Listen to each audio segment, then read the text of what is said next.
This time lapse has 1 frame per second, started at about 8 in the morning on the 4th of January.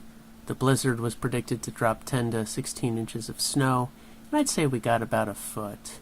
This is through the day, and then as it gets dark, towards 4 to 5 p.m., that's where we start doing some snow blowing.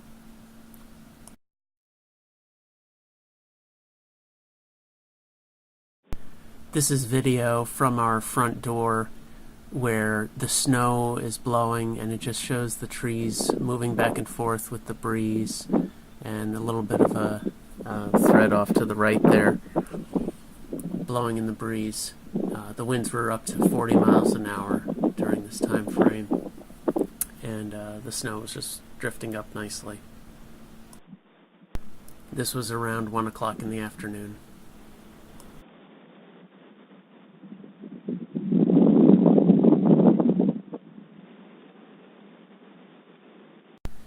Here is some night video of doing the finish up of snow blowing after moving the cars.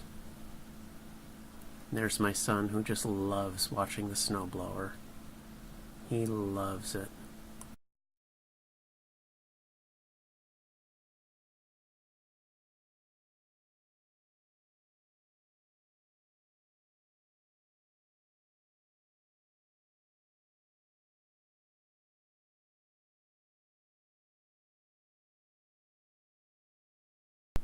Then on the 5th, it's time to do some cleanup, shovel from around the cars, and do a little more snow blowing to get the driveway as bare as possible, so maybe the sun will melt what's left.